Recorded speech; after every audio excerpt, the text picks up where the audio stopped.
on, setting up.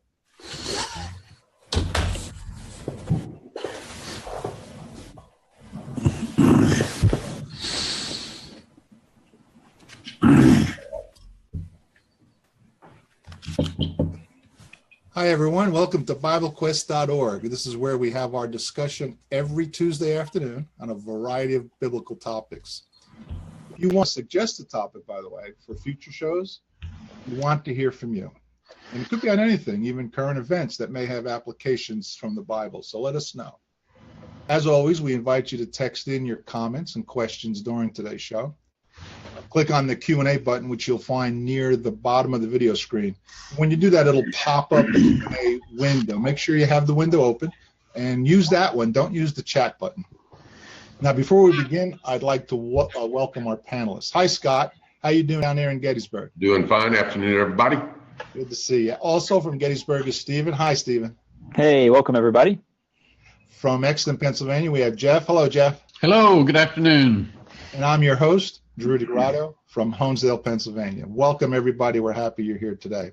Okay, so let's get into our discussion, which is part 2 of the Old Testament Foreshadows. Scott, why don't you start us off today? All right. Last week, we, using this text, and there's others that talk about this, but Hebrews 10:1 said law had a shadow of good things to come. And we talked about how you have foreshadowing in novels, and we have these foreshadows in the Bible. We looked at several last time, and today we said we would continue today, and we're going to be talking about Joseph. And so for the first little while in the program, the panelists are going to be discussing the story of Joseph and going through the biblical accounts. And what we want you to do in the audience, as we go through the story of Joseph, watch for shadows of Christ. And so when you see those, text us at this number here, 530-507-8378. Or if you're at the BibleQuest.org website, you can use the, which was it? The Q&A button. The Q&A button. The Q&A button. Yeah, I always get that wrong. Use the Q&A button. After you come into the show, you'll see the Q&A button in the video. Right. So if you're at that website, use the Q&A button and comment, ask your questions, make your points, tell us the analogies that you're seeing between Joseph and Jesus as we go through it. If you're on Facebook Live, you can see the text number there. Just text us. So guys, let's start off with who is Joseph? Where does he come from? Who's his grandparents, etc.? Who is Joseph? Well, Joseph's Jacob's son. Yeah, one of 12 sons. He was the next to the youngest of Jacob's 12 sons, and one of his favorite wife, Rachel. And Jacob, of course, is the son of Isaac. Who is the son of? Isaac, son of Abraham. So these are the guys, Abraham, Isaac, and Jacob, to whom God had made the promises. A great nation is going to come from them. And then Jacob, the grandson of Abraham, his other name is Israel, and so his descendants are going to be the Israelites. And he has these 12 sons, and what stands out about Joseph in the beginning? He's not his favorite, but he has these dreams that get him in trouble. Yeah. So in Genesis 37, what are some of the things there it tells us? We've got that he's his favorite and his dreams. Expound on these things, guys. Well, I did mention the coat. Oh, yeah. Yes, but the coat comes into the story later because his father gave him this special coat. Yeah, so he's got 12 sons, and how many did he make his special coat for? Just Joseph. Just Joseph. Which was kind of a pretty clear indication to Joseph's brothers that Joseph is the favorite. Yeah, Joseph is clearly the favorite. They don't much like that. Kind of a daily reminder. There's a couple of other reasons they don't like him. What are the other reasons that they don't like him? He's a dreamer. Yeah, and yet his dreams always put him in an exalted position, and his brothers, and then later on his brothers and his parents bowing down to him. Yeah, like in Genesis 37:5, hear this dream that I've dreamed. Behold, we were binding sheaves in the field, and behold, my sheep arose and stood upright. Behold, your sheep gathered around it and bowed down to my sheep. Yeah. This is not a popular dream with his brothers. No. They keep bowing down to him in his dream. There's also another reason that they don't like him. He brought a bad report of them to their father. They'd been up to no good apparently, and he'd let their father. So they've got several reasons behind their bad attitudes. Yeah. And that leads up to what happens now. Well, the father, Isaac, sends Joseph to go check on his brothers, and Joseph. Jacob sends Joseph. Yeah, Jacob sends Joseph.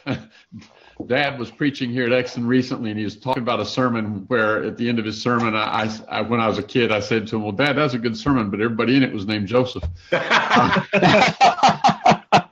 So anyway, so Jacob sends Joseph to check on his brothers, and he goes to Shechem where he thinks he'll find them, and they're not there. And somebody says, what are you looking for? He says, I'm looking for my brothers. And so he's told, go to Dothan. You'll find them down there. So he goes to Dothan.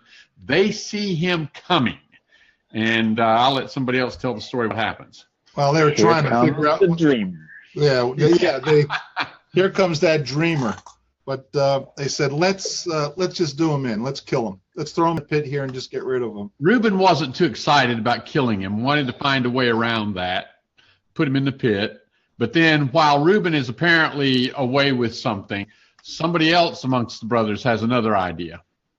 Yeah. I also think it's kind of interesting right there. They throw him in the pit and then they sit down to eat. Yeah.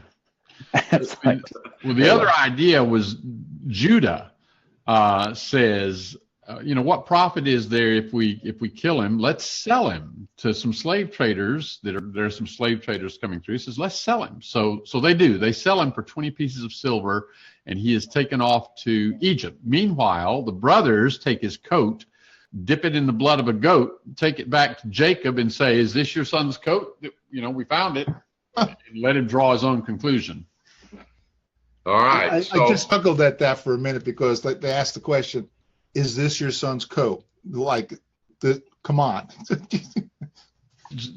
We need to move along here in the story, but let's just mention real quickly here. I think there's a significant contrast in their concern for their father's feelings on this occasion, and then later on in the story, when they think they're going to have to go home without Benjamin.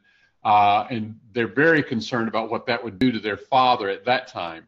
And what we see is a change of heart. What we see is repentance on the brother's part. But I'm getting ahead of us. Yeah. What happens to him in Egypt? So, he's sold off into Egypt, and the father thinks he's dead. He said, without a doubt, my son has been devoured by beasts. So as far as he's concerned, his son is dead. And he says, I'll go to my grave in mourning. Mm-hmm. In the meantime, Joseph's not dead.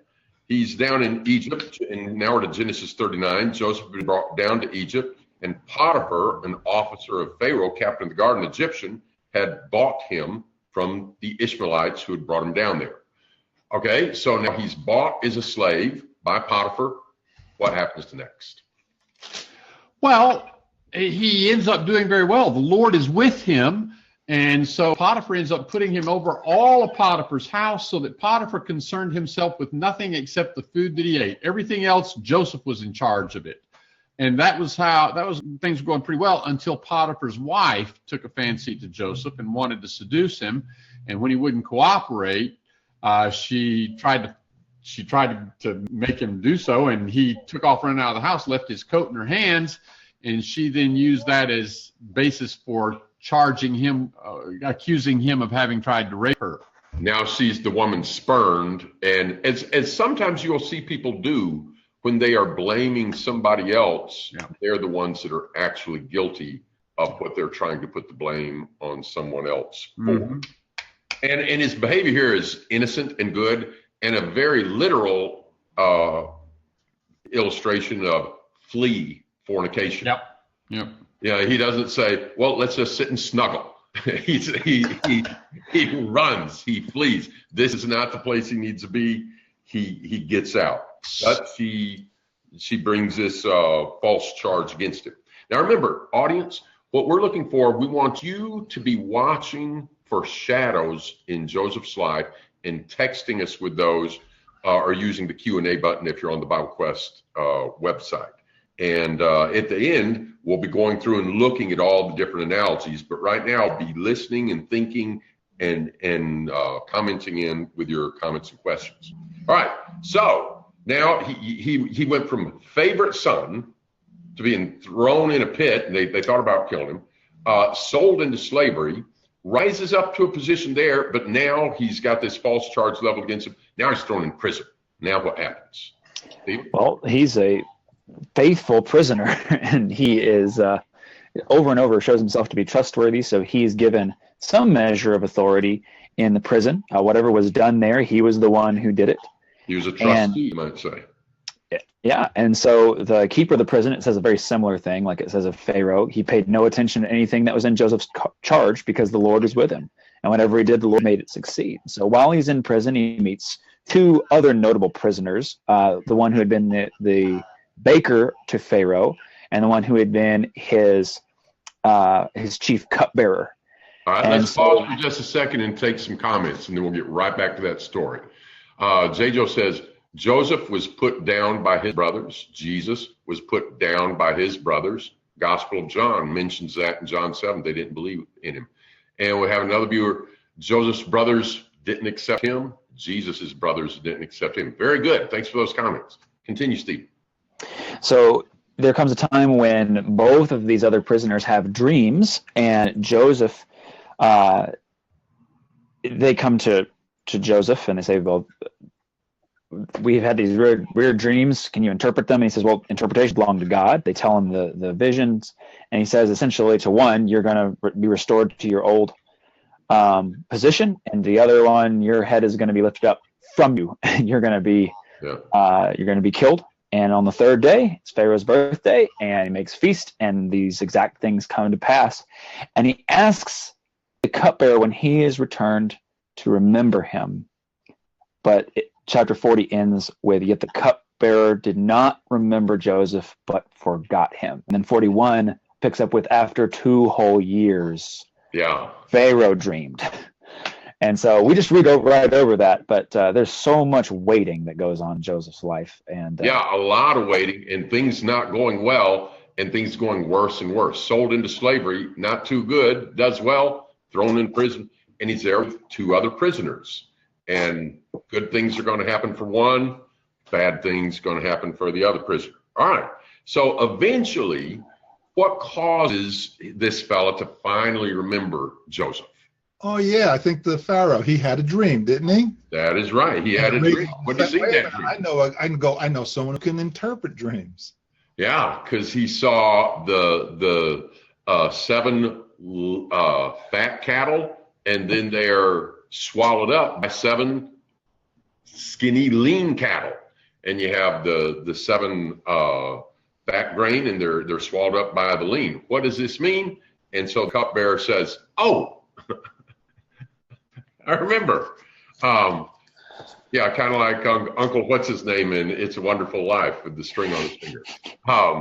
There's a guy in prison. And so what happens next? Well, they get him out of prison and bring him in to start to help out Pharaoh with the interpretation. Yeah, and so this brings us up, if you're following along in your Bible, to Genesis 41. And what does Joseph explain to Pharaoh is going to happen? 7 years of plenty, followed by 7 years of famine. And what's interesting is he kind of adds his own advice on top of that and says, you need to take 1/5 of everything and save it up so that there'll be food during these 7 intense years. He says, the famine's going to be so bad, you won't even remember the 7 years of plenty you had leading up to the famine. So, in Genesis chapter 41, verse 37, this proposal pleased Pharaoh and all servants. And Pharaoh said, can we find a man like this in whom is the Spirit of God? And Pharaoh says to Joseph, since God has shown you all this, there is none so discerning and wise as you are. You shall be over my house, and all my people shall order themselves as you command. Only as regards the throne will I be greater than you. Pharaoh said to Joseph, see, I've set you over all the land of Egypt. He puts his ring on his hand and clothes him in fine linen, put the gold on, etc. All right, pick it up from there, somebody. Well, it just so happens he was 30 years old when this started, right? He stands up before Pharaoh when he was 30 years old. And he went out then through all the land of Egypt. And so at this point, he becomes famous in a public service and leading people to where they needed to be. All right. What else?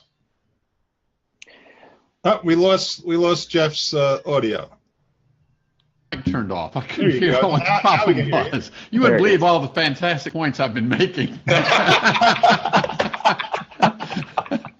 Just to read through that section, though, where Pharaoh exalts Joseph, then it says in verse 43, he had him ride, Pharaoh had Joseph ride in his second chariot, and they proclaimed before him, bow the knee, and he set him over all the land of Egypt. And moreover, Pharaoh said to Joseph, though I am Pharaoh, yet without your permission, no one shall raise his hand or foot in all the land of Egypt. And So you see, authority had been given to Joseph. yeah, exactly. All right. Yeah, and there we have, Drew just mentioned down here in verse 46, Joseph was 30 years old when he entered into this service of the king. Hey, Scott, let me Yes. interrupt you for a second, because some of you just came in. We talked about the two prisoners. Yes. So this comment came in. Joseph's brother. I'm sorry. Where was it? In the middle. Read that one. I just lost it. Joseph's brothers didn't accept him. Jesus' brothers, I'm sorry, I'm reading the wrong one. Next one. Joseph, seeing the future of approaching perils, warns them for their benefit. Jesus, seeing the future, issues warnings to prepare those who will listen. Now I know which one we all missed. It's in the answered one. Yeah, it says the two thieves are very much like the two men in prison with Joseph. Yeah. And Oh, very good. We were curious if anyone was going to pick up on that one real quick, but there's a lot more. Come on. there's more. All right. Good job, audience. Keep texting in or using the Q&A button there with your answers. We appreciate the involvement.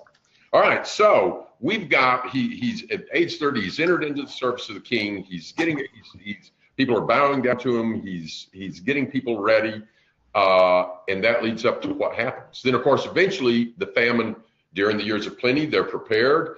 Then the famine hits, and Egypt is ready, but the nations round about weren't. They didn't have Joseph getting them prepared. So what happens next? Well, among the rest of the world that was not prepared is Joseph's brothers, his family, Jacob and all of them. And so they send some of the brothers down to Egypt, and his father, in Joseph's absence, has now made Benjamin the favorite. So he keeps Benjamin back.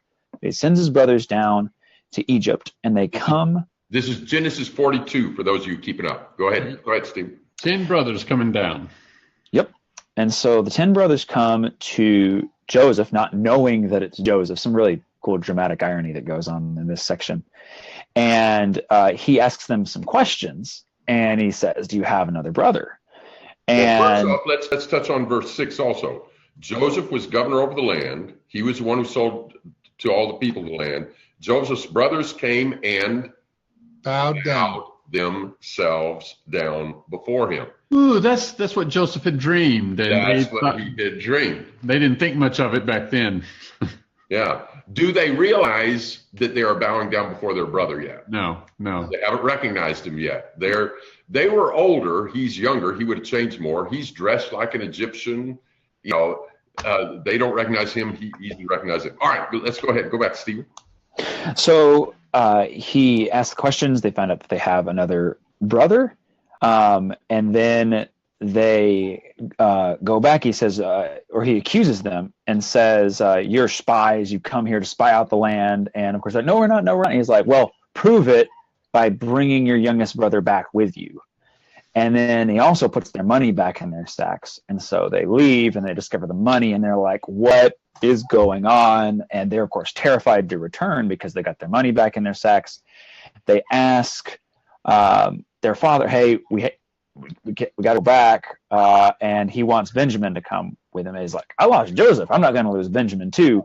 This is a side note. It's interesting that Reuben initially is the one who says, you can kill my two sons if I don't bring him back, which doesn't seem to sway him very much. Moral loss is not exactly motivating. But Genesis 43, if you watch Judah's change, this is just really cool. But Judah offers himself instead of Benjamin, and convinces the brothers, or convinces Jacob to let Benjamin go back. And so they end up heading back to Egypt with double the money because they got to have grain. The famine's bad, and they're kind of forced to go back to him. Also look back at Genesis 42, verse 22. Hold on to that thought, Scott. Hold on a second, because there are some people that are coming in with some very similar. Very good. Yeah. In fact, two people say this. J. Joe says this, and another viewer says this, referring to Joseph seeing the future of the approaching perils, and warns them for their benefit. And then the other viewer says Joseph prophesied about the famine that would lead to devastation in Egypt. Jesus prophesied about the destruction of Jerusalem. All right, yeah. I heard of that one before. All right. And listen to this in Genesis 42:22. Reuben said, as things are starting to go bad before this powerful man with Pharaoh, Reuben says in Genesis 42:22, Reuben answered them, "Did I not tell you not to sin against the boy?" He'd been the one that tried to spare him. "But you did not listen, so now there comes a reckoning for his blood." Now, they didn't kill him themselves. They sold him into slavery, but what's the assumption has likely happened by now? Surely he's dead. Responsible for his blood. Mm-hmm. All right? So, what happens next? He said, you have to bring back your youngest brother, and eventually they're put in a bind where they have to do that. So what happens now? So Jacob sends Benjamin with the brothers. Now, Simeon has been kept in Egypt all this time as a hostage. And so now you have the brothers, including Benjamin, heading down from Canaan to Egypt, and they're going with double the money and extra gifts and everything for this great ruler in Egypt, which is their brother, and they don't know it. And they get down there, and when they arrive, they're told to go to Joseph's house. And they go, and there's a big dinner prepared for them. And Simeon is brought out of jail. So now you have 11 brothers coming, and Joseph walks in and appears to them, and yet they still don't know who he is. And he dines with them at this point. So, and this time there's one extra brother, because the last time, the first time, there were only 10 brothers there. Mm-hmm. But now we have the 11. Yeah. All right. What next? Well, they are then told they can go on their way, except for, and they would go on their way, but Joseph has his silver cup put in Benjamin's sack, unbeknownst to the brothers. And so then they head back to Canaan with their grain and everything.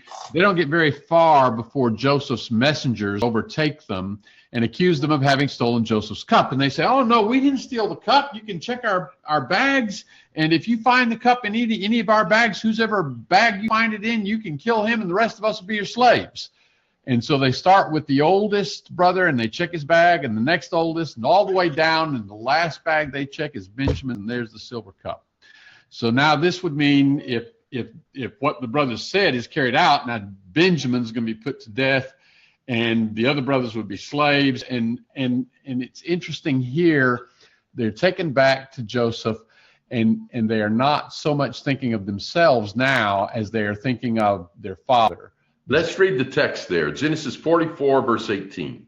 Judah went up to him and said, "Oh, my Lord, please let your servant speak a word in my Lord's ears. Let not your anger burn against your servant, for you are like Pharaoh himself." My Lord asked his servant, saying, "Have you a father or a brother?" And we said to my Lord, "We have a father, an old man, and a young brother, the child of his old age. His brother is dead." Again here, they think, Joseph is dead. Mm-hmm. His brother is dead, and he alone is left of his mother's children, and his father loves him. Then you said to your servants, "Bring him down to me that I may set eyes on him." We said to my Lord, "The boy cannot leave his father, for if he should leave his father would die." Then you said to your servants, "Unless your youngest brother comes down with you, you shall not see my face again." When we went back to your servant, my father, We told him the words of my Lord. And when our father said, go again, buy us a little food, we said, we cannot go down. If our youngest brother goes with us, then we will go down, for we cannot see the man's face unless our youngest brother is with us. Then your servant, my father, said to us, you know that my wife bore me 2 sons. One has left me.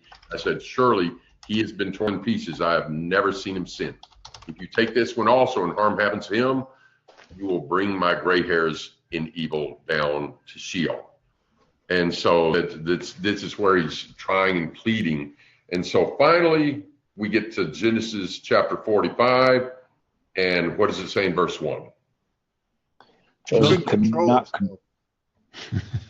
not control himself. He cried, make everyone go out from me. So no one stayed with him when Joseph made himself known to his brothers. And he wept aloud, and he said to his brothers, I am Joseph. Is my father still alive? He had to repeat that to them because they're a little bit stunned.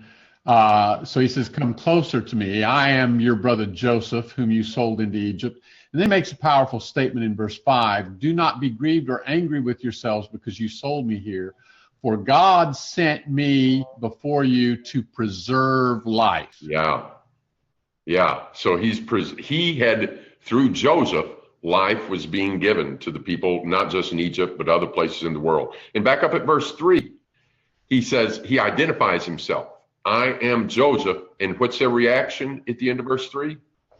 They were dismayed at his presence. Dismayed at his presence. Yeah. All right.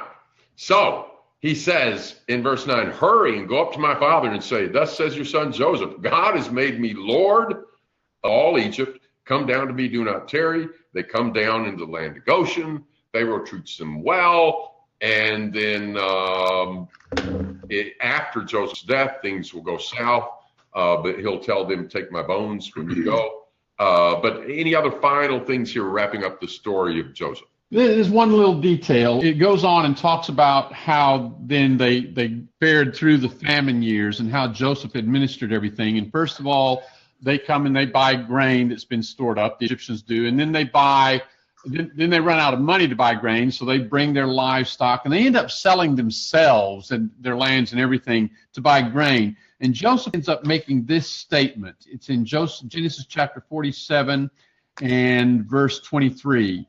Joseph said to the people, behold, I have today bought you and your land, Pharaoh. Oh, that's good. Yeah. That's good. All right. Well, his brothers, when the father finally dies, his brothers are afraid that, now that he's dead, he's going to do this. And Joseph says, no, don't worry. You're my brethren. I know you, going back to when they had sold him, I know you meant it for evil, but God meant it for good. All right. Now, before we move on here, let's just notice this. The book of Genesis, okay? We get to Abraham in what chapter? 12. Yeah, you get his family at the end of 11, and then 12, the promises are made. Yep. You have a number of accounts of Abraham, and then his son Isaac. How many accounts do we have of Isaac? You mean how many stories or chapters? Yeah, not so many. Not so many. Not so many. And one of the most important is what we talked about last week, and we looked at illustrations between Isaac and Jesus. Then you have Jacob. There's a good bit about Jacob, and a lot about Jacob ends up having to do with his family, and a lot of that ends up having to do, of course, right, with Joseph. Then Joseph, from Genesis 37 on, who is central to the book of Genesis? It's the story of Joseph. Yeah. And it ends with him being mummified and, take my bones when you go. All right. So. Before we move on, just a couple of other comments that have come in. Joseph never stops loving his family, seeks unity and peace. And both Joseph and Jesus forgives those who've wronged, as we just noted. Genesis with the story of Joseph's forgiveness. Yeah, I don't know if we read this. Says, forgive them, they know not what they do. I don't know if we read the other one came in from the audience. It says Joseph was separated from his father, just like Jesus was separated from his. Both went to a foreign land or earth and underwent suffering, but also exhibited patience in their trials. Oh, very good. And somebody observed that Oh, I lost it. Hang on, I'll scroll down to it. There it is. Both Jesus and Joseph were sold for several pieces of silver. Yeah. By those who were supposed to be friends or companions. Yeah, very good, very good.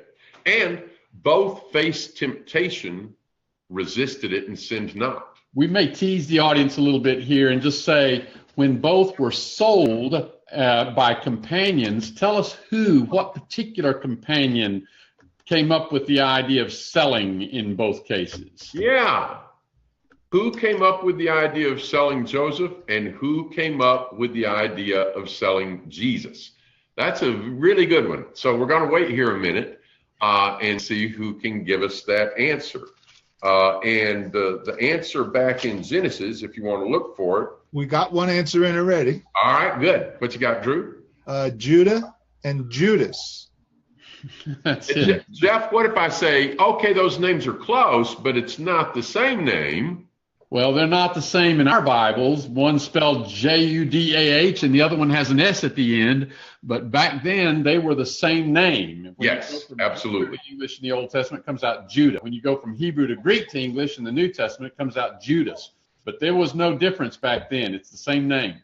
Yeah, you've got all these Old Testament names used in the New Testament, and by the time it comes through Greek and English, we don't always recognize them, but they're Hebrews names. Mary's name was not Mary, it's Miriam. It's named after Moses' James was not James. His name was Jacob. Yeah. Simon, you'll notice James will call him by the more Hebrew Simeon. And Matthew was Levi, and Judas was Judah. And so you have, in both cases, Judah, one of 12, comes up with the idea of selling either Joseph or Jesus for so many pieces of silver. So when Jesus says, one of you betrayed me, if somebody was thinking about typology, they might have gone, Judah? Yeah, right. That's right. All right. Do we have any other audience comments before we start pulling together our slides here? Yes, we do. Yeah, we do. All right. What do we got? Jesus bought his brothers with his blood, and Joseph bought his brothers. And not only his brothers, but there's the passage we read just a moment ago where Joseph bought all the people of Egypt, and Jesus buys his whole kingdom with his. All right. Yeah. Any Did other I leave comments any from out the there, audience? Jeff? Did I leave any out? I don't see any that we've skipped. We may have skipped something, but I think we may be caught up. Okay. Hey, I want to thank the audience today. We've been doing this for a few weeks now, and there's 4 of us, and sometimes we get to talking, but we're wanting more audience input, and we're getting that today, and we really appreciate it. And what we want to do is when your comment comes in, we want to pause and get to your comment. So this is what we're looking for, and we really appreciate the audience chiming in and taking part today. All right, anything else before? We're about to put up some slides where we're going to go through, and we're just going to see a number of analogies, some that have been pointed out and some that haven't been. Anybody have any other comments before we get to that, or any other comments from the audience? Get to them. All right, so we have, A frozen screen. and my computer is frozen up. Now, how long did Joseph wait before the fellow remembered him? 2 years. You only had to wait 10 seconds. So That's not okay. That's not much. too bad. So Joseph and Jesus, the beloved son sent by the Father. Joseph went doing what? Yeah, seeking his brothers. Jesus came seeking brethren as well. How did Joseph's brothers react? They rejected him. They were going to. John chapter 7, even his own brothers did not believe in it. And we also just had another comment that both suffered injustice in several ways, all the way up to their mission's goals. Yeah. So part of that is the suffering from their brethren. Yeah. And they're not, remember when Peter says, if you suffer for being righteous, not because you've been behaving badly. A lot of people suffer because they behave badly. Joseph is righteous. In fact, do you ever, I'm not saying Joseph didn't sin, but in the biblical record, do we see any record of sin from Joseph? No. We see a righteous man suffering. All right, so he's rejected by his brothers, and is there a conspiracy to kill Joseph? Mm-hmm. Yep. A conspiracy to kill Jesus. Yep. Who plots to sell him? Judah. Judah is the one. It says, "What profit is it for us to kill our brother and cover up his blood? Come, let us sell him." And of course, Judas is the one who comes up with the idea. What will you give me for him? I'll sell him to you. Yeah. Why pass up an opportunity to make money if you're going to do somebody in? And what was the item of currency? Silver. And then where did they put him? In the pit. So explain how that would be true of Jesus. Well, he's put, one of you was pointing out that the word here is not Sheol, but the idea of going down to the pit throughout the Old Testament is connected to the idea of Sheol. Especially in the Psalms. Stephen, you were mentioning that. Yeah, it says what it says right there in Genesis 37, in verse 28. Then they drew Joseph up and lifted him out of the pit. And there's several times in the Psalms where it talks about, you've rescued my life from the pit, my soul from the grave. Mm-hmm. Or you've brought, I thought I would go down to the pit and I would go down to Sheol, things like that. Right. And so that idea of the pit in Hebrew is strongly connected with the idea of the grave. And so it's not a literal resurrection in Joseph's case, but he is brought up out of the pit. Yeah. And somebody dug out that pit, and somebody had chiseled away the tomb where Jesus was put. But then they're both brought out. And was Joseph a victim of false witness? Oh, absolutely. Potiphar's wife. Yep. Mm-hmm. Is Jesus a victim of false witness? Yes. Before the council.